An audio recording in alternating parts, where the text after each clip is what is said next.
The desert world of Erebos 9 was quiet that night. The endless sand stretched like a silver ocean under two moons.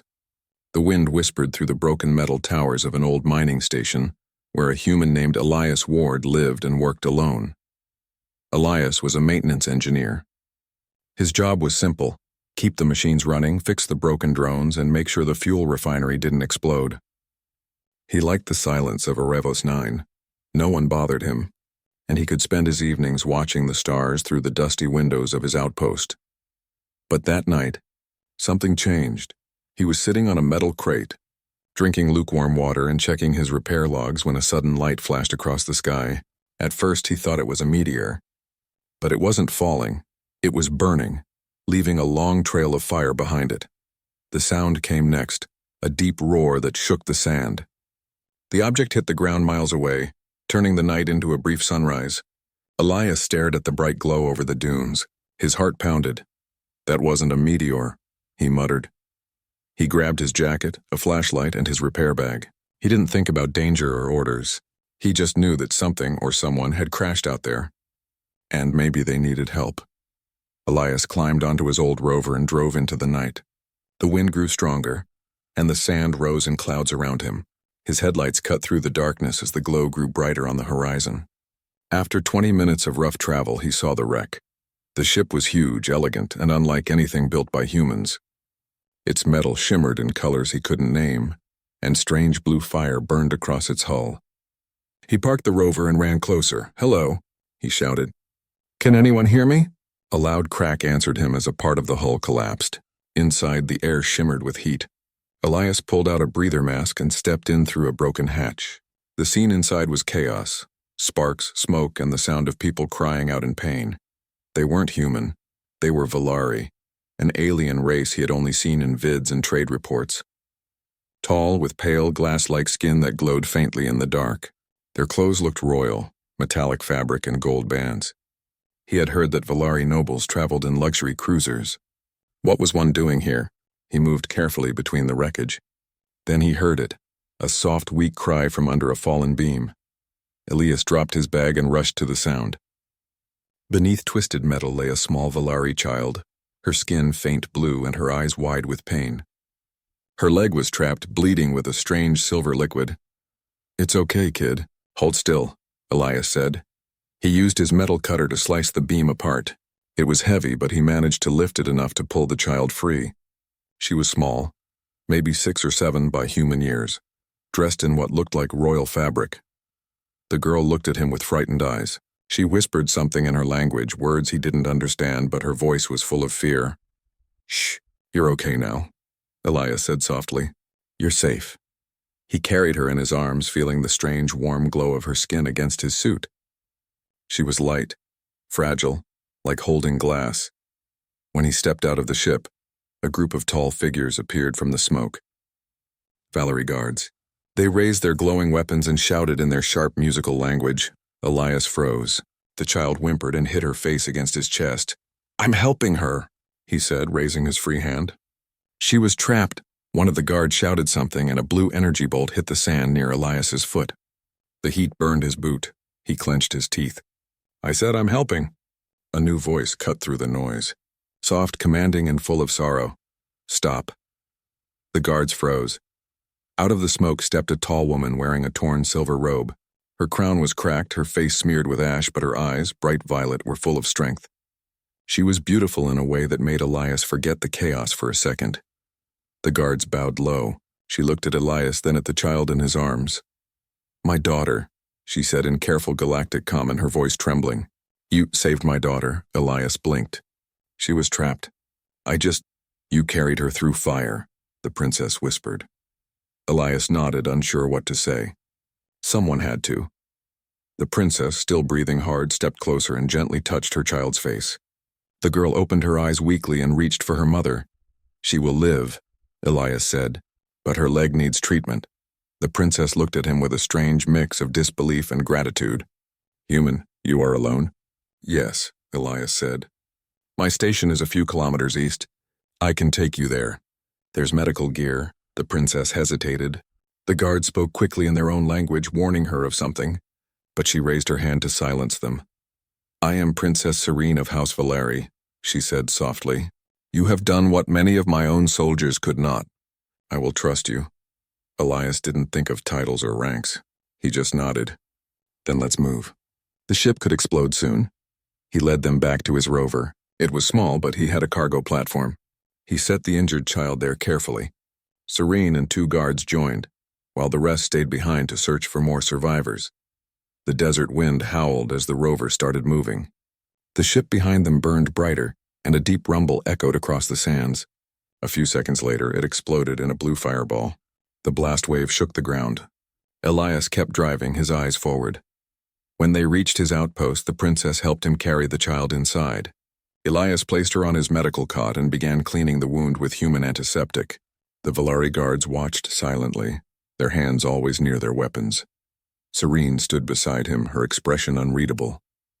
You are not a healer, she said. No, Elias replied. Just an engineer. But I know how to stop bleeding.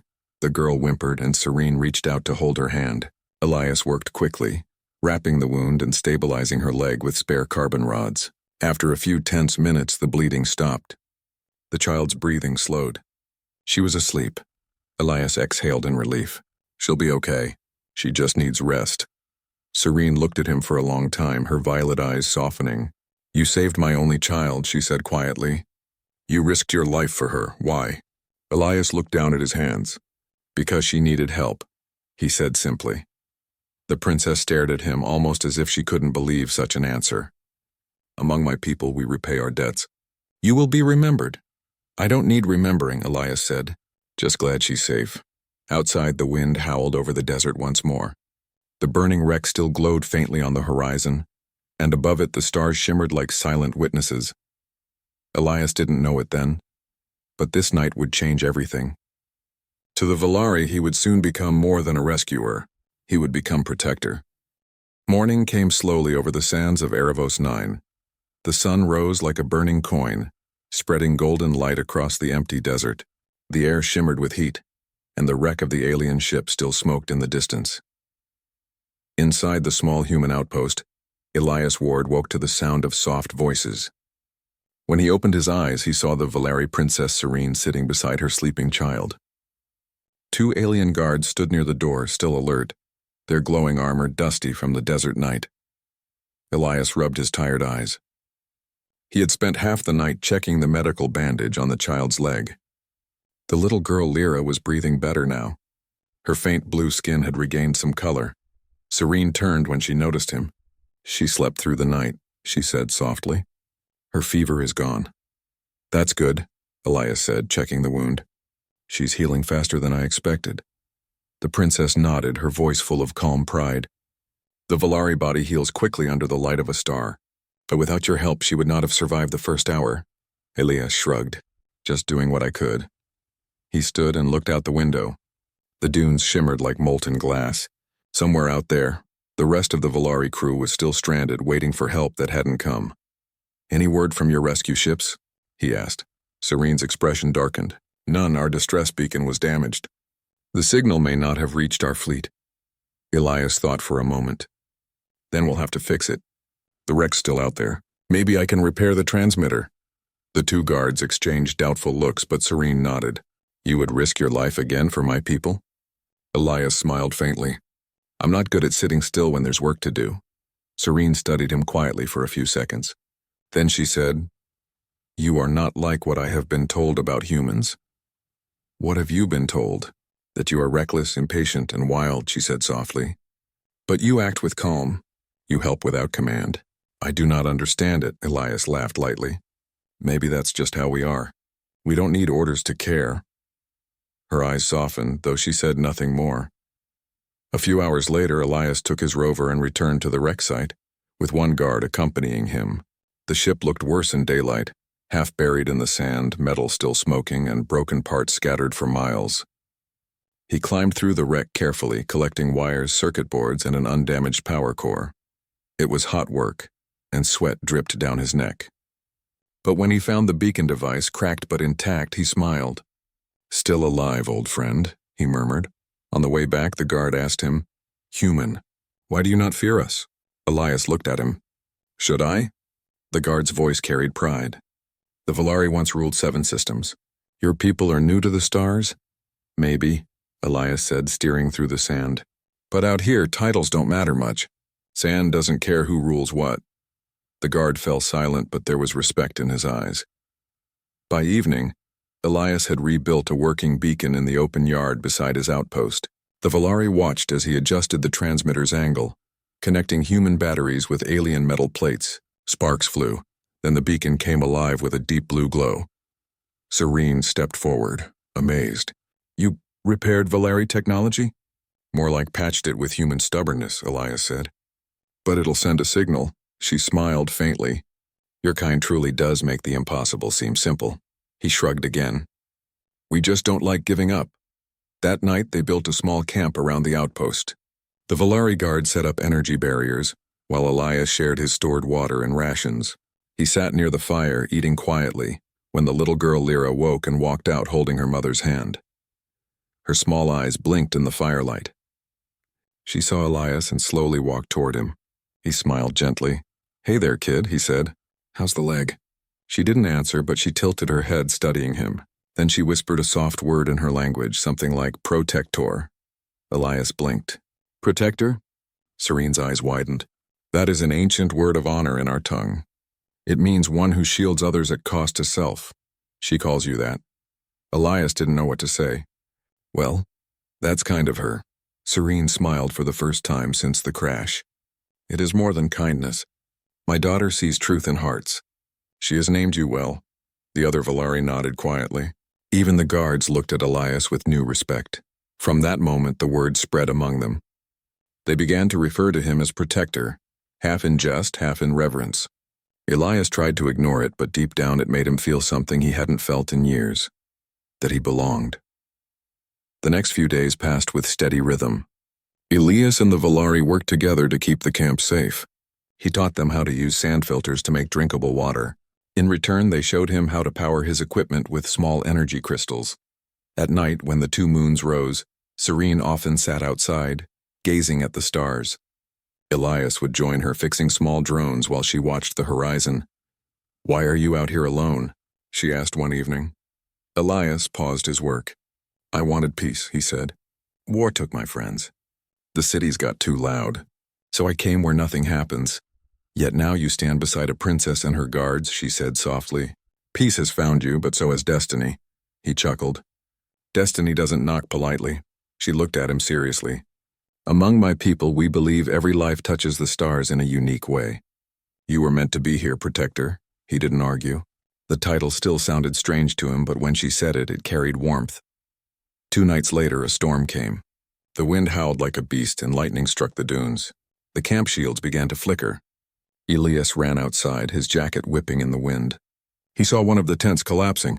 Grab the supports, he shouted. The Valari guards struggled, their armor too heavy to move quickly. Elias grabbed a support beam and forced it upright, muscles straining. The sand cut into his skin, but he didn't stop. He tied the cables, securing the shield generator just before it could fail. When the storm passed, the camp still stood. The Valari stared at the human covered in dust and sand, breathing hard but smiling. Serene walked up to him slowly. You risked yourself again, she said softly. You could have died. Elias wiped the sweat from his brow. Wouldn't be the first close call. She studied him for a long moment. Do all humans act this way? He shrugged. Most of us, especially when others depend on us. Serene lowered her head slightly, a rare gesture of respect in Valari culture. Then I will remember this. My people will remember it. That night after the storm, the princess came to him again as he repaired a power relay. The camp was quiet, the stars sharp and bright. Protector, she said softly, my people sleep safely tonight because of you. Elias didn't look up. Because we worked together. No, she said gently. Because you led. Even my soldiers followed your voice. You act as if protecting others is as natural as breathing. He gave a small smile. Maybe it is. She looked down at her hands. Among the Valari, protectors are sworn knights, trained from birth. You have no armor, no title, yet you live the word more truly than any of them. For a moment there was silence between them. Then quietly she added, You have my trust, Elias Ward. Whatever happens next, remember that. He nodded. I will. The wind shifted softly through the dunes, carrying the faint hum of the repaired beacon into the distance. Above them, a single star blinked brighter than the rest. Elias looked up at it and thought, maybe someone out there is listening. He didn't know that trouble was already on its way, something darker than a storm, something that would soon test what protector truly meant. The desert heat was relentless. Days passed slowly at the small human outpost, and the Valari Princess Serene grew more anxious. Every night she watched the horizon, scanning the dunes for any sign of her people's fleet. The distress beacon that Elias had repaired pulsed faintly in the sand, sending their call across the stars. But no response came. Elias noticed her worry. She had stopped speaking much, only glancing at the little girl Lyra, and then out into the desert. The child, now walking carefully on her injured leg, clung to her mother, her small face pale but brave. Do you think someone is coming? Serene asked one morning, her violet eyes distant. Elias adjusted the wiring on the rover's power system. They will come, but out here waiting is dangerous. Better if we prepare ourselves, Serene frowned. Prepare? Against what? The desert? Elias didn't answer right away. He looked over the sand dunes, eyes narrowing. Sometimes it's not the desert, he said quietly. Sometimes it's other people. The princess tilted her head, confused. Elias packed some tools, food, and a portable energy shield. He took one of the Valari guards with him, a tall, silent warrior named Kale, and set out to scout the surrounding area.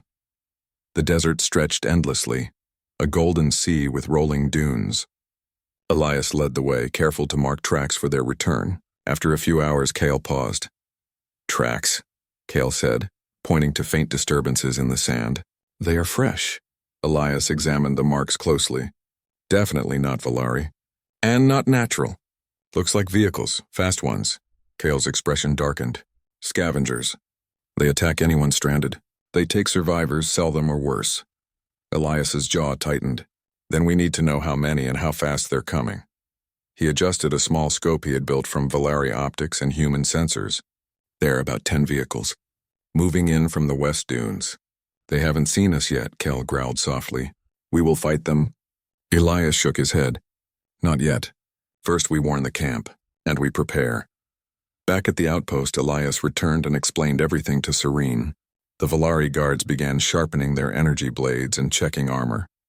The princess walked beside Elias, studying the human's small toolkit and improvised barriers. You teach quickly, she said, watching him assemble a makeshift turret from rover parts. Your people adapt to any danger. Elias smiled faintly. We survive because we learn fast. Desert, snow, jungle, doesn't matter. You figure out a way. Serene looked at him with a mix of admiration and curiosity. And you do this even for strangers? Not strangers anymore, Elias said quietly. Your child trusts me. That's enough. As night fell, the desert grew colder and darker. Elias led patrols, checking the perimeter with Kale. The little girl Lyra was asleep inside the outpost, wrapped in a soft Valari blanket. Serene stayed beside her, whispering gentle songs in her language. Human, Serene said softly. My people think humans are weak, but you do not seem weak. You are clever and calm, and yet, why do you risk yourself for us? Elias paused. He looked out into the dark horizon. Because someone has to. Someone has to make sure the innocent survive. Doesn't matter what race or planet or empire. If you can help, you help. Serene nodded slowly. She had not expected such simplicity. Her people's heroes were trained, armored, and commanded by law. Yet Elias acted naturally without thought of honor or title. His courage felt pure. Hours later, Elias and Kale spotted the scavenger vehicles moving closer. They were faster than expected, engines glowing in the moonlight. Elias crouched behind a dune and observed. There are 20 now, he whispered. They're splitting into 2 groups. One will try to cut off the camp. Kale frowned. We cannot defeat them head-on. No, Elias said, eyes sharp. We'll use the desert. Traps, distractions, and some human tricks. They spent the night setting hidden snares in the sand, loose panels that could collapse under weight, energy snares from broken Valari tech, and flare traps to confuse the scavengers. Elias explained each step to Kyle, who followed without question. By the time the sun began to rise, the camp was ready. Elias returned and instructed Serene. When they come, you stay with your daughter in the shelter, he said. The guards will fight, but I'll need you to trust me. She nodded, placing her hand over his shoulder. I do. You are the protector now. The words echoed in his mind. Protector. It was a heavy title, but one he would carry without complaint. The first vehicles appeared over the horizon, their engines loud against the quiet desert. The scavengers were armed, reckless, and confident. Elias had barely ever faced such organized attackers, yet he remained calm. Remember, he told Kale, patience wins battles. Don't rush. When the scavengers reached the traps, chaos erupted. The sand panels collapsed under some vehicles, flipping them sideways. Energy snares immobilized others. Flare explosions blinded several. And in the confusion, Elias and Kale moved swiftly, disabling weapons and guiding the intruders away from the camp. The little girl Lyra peeked from the shelter window, whispering her word, protector. Elias felt a surge of determination. He would not fail her. By midday, the scavengers had been driven back, or at least delayed. Elias surveyed the dunes. The desert was quiet again, but not peaceful. The signal of danger was clear. More enemies could come. Serene approached him. You might lead my people like one of us, she said softly. Even my soldiers follow your voice. How do you know what to do? Elias wiped sweat from his brow. Instinct, observation. Sometimes you just do what makes sense. You protect the weak first. Everything else comes second. She studied him, eyes wide. You're kind, maybe small among the stars, but your hearts, they are strong, he smiled faintly. We've had to be. That night, the Valari camp slept in relative peace. Lyra clutched a small stuffed creature from the wreck, sleeping soundly. Serene stayed beside her, whispering thanks for Elias's care. Elias looked out into the desert, adjusting the beacon. He knew this was only the beginning. The Valari fleet might come soon, or the desert might bring new threats. Either way, he was ready. He glanced at the little girl, sleeping under a soft blue blanket. As long as you're alive, he whispered, I'll keep you safe. Serene, standing behind him, placed a hand over his shoulder. Protector, she said quietly, her voice carrying both honor and gratitude. Elias did not argue. He only looked to the horizon, where the first light of the twin moons faded and the endless desert stretched onward. Danger was coming, but so was hope, and sometimes hope was all that mattered. The sun rose like a blazing coin over the endless dunes of Erivos 9. Its heat made the sand shimmer in waves, hiding any movement beneath its golden surface. Elias Ward stood at the edge of the camp, watching carefully. The scavengers had returned, far more numerous than he had expected. 15 vehicles, some carrying more troops than before. Beside him, Kale the Valari guard adjusted his armor, his face calm but tense. Princess Serene stood behind them, holding Lyra's hand, the little girl still pale from her injury but brave. They're coming fast, Elias said. We don't have much time. Kale's eyes narrowed. Do we fight them head on?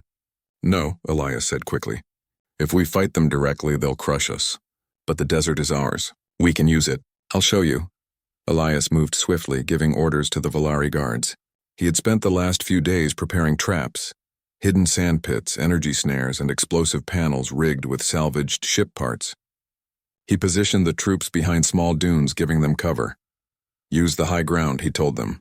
We don't need to see them coming. We need to hit them where they least expect it. Serene watched him, fascinated. He was small compared to the Valari warriors, yet the authority in his voice was undeniable. Even Kale followed without question. Lyra tugged on her mother's hand. Protector? She whispered. Elias crouched nearby and smiled faintly. Yes, little one. I'll protect you. The first scavenger vehicle appeared over a dune, its engine roaring like a beast. Elias held up a hand, signaling everyone to hold fire. As the scavenger approached, it hit one of the hidden panels. The sand collapsed and the vehicle lurched sideways, nearly flipping. Elias gave another signal and energy snares flared. Several scavengers became trapped, their engines sparking and wailing. Chaos erupted among their ranks. Kale and the guards moved silently, striking at immobilized enemies. Serene watched in awe as Elias ran between them, guiding their attacks with human precision. He fights as though he has no fear, she whispered to herself. Yet he is calm, the true protector. The scavengers regrouped and tried to advance on the camp directly. Elias had anticipated this. He dashed to the rover, grabbing improvised flares and tossing them toward the attackers. Bright sparks lit the dunes, blinding their sensors and confusing their movements. "Keep low," Elias shouted. "Hit them when they hesitate." One vehicle surged too close and drove into another sandpit. Explosions erupted, sending dust and debris into the air. The scavenger forces began to panic. Elias ran alongside Kyle, firing a small energy blaster he had built from rover components. His aim was precise. Each shot disabled a vehicle or forced the enemy to retreat. Despite being outnumbered, the human and Valari worked in perfect harmony. The little girl Lyra watched from the shelter window. "Protector," she whispered again. Her small voice carried hope to the exhausted fighters outside. Elias glanced at the outpost. "Serene, keep her inside," he called. "Do not come out unless I tell you." The princess nodded, wrapping a protective arm around her child. "I trust you," she said softly. Elias didn't respond. There was no time for words. Hours passed in chaos. The scavengers pushed forward again and again, but Elias's traps and tactics slowed them. He climbed onto a dune to get a better view, surveying the battlefield. Each movement was calculated.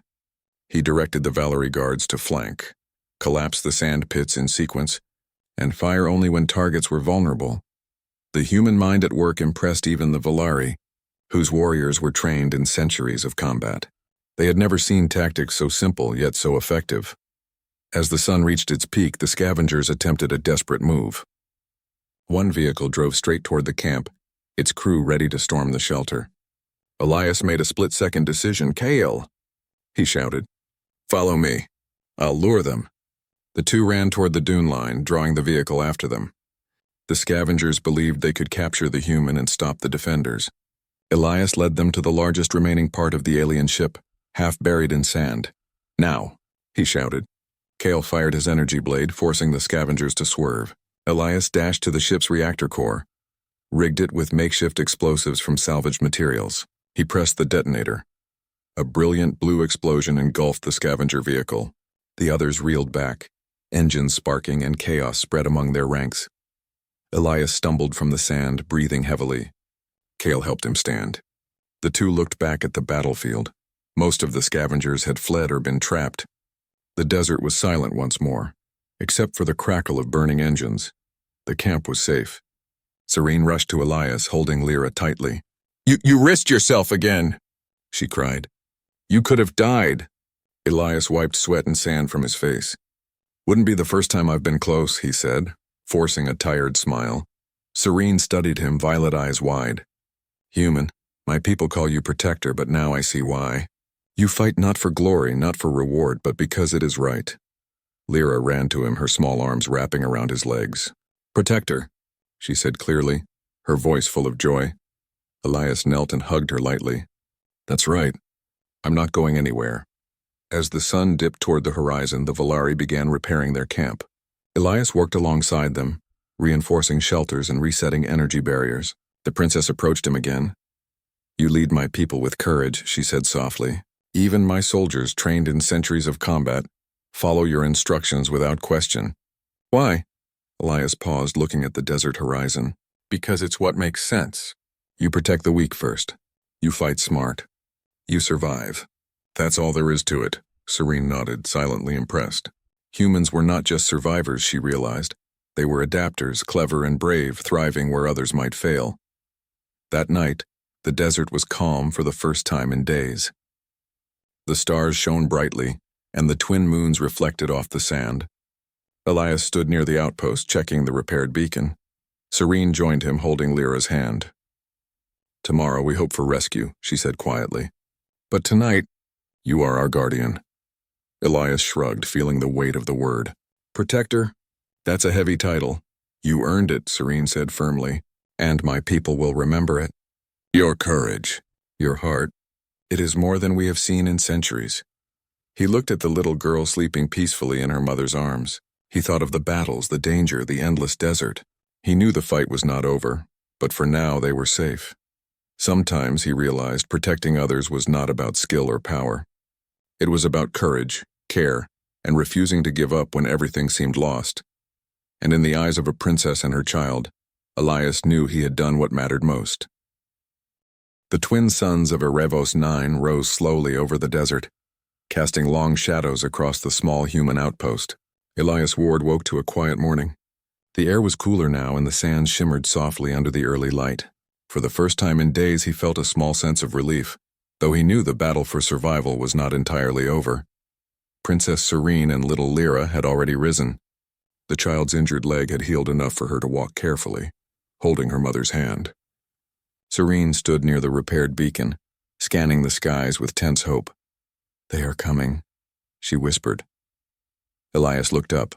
Far above the horizon, a faint shimmer appeared, blinking lights moving steadily toward the desert. Valerie ships.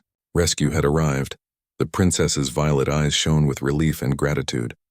"Elias, my protector," she said softly. "They are here because of you. And yet I know you will not leave until all is safe." He nodded. "We still need to secure the camp. Make sure everyone gets aboard safely." As the Valari fleet approached, the scavenger threat was no longer immediate, but caution remained. Elias moved quickly, helping set the outpost in order. Valari guards checked their armor and weapons, while Elias reinforced temporary barriers one last time. The princess watched him closely. "Your people, they survive because you do not rely on strength alone. You think, adapt, and act. My people, my soldiers, do not see the value of this until now." Elias smiled faintly. "That's what humans do.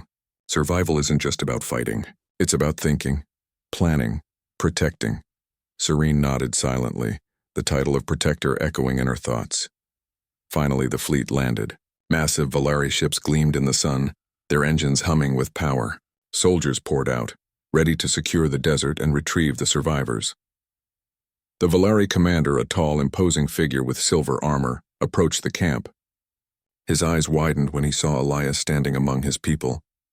"Human, what is the meaning of this?" he demanded. Elias straightened, standing tall despite exhaustion. "I protected them.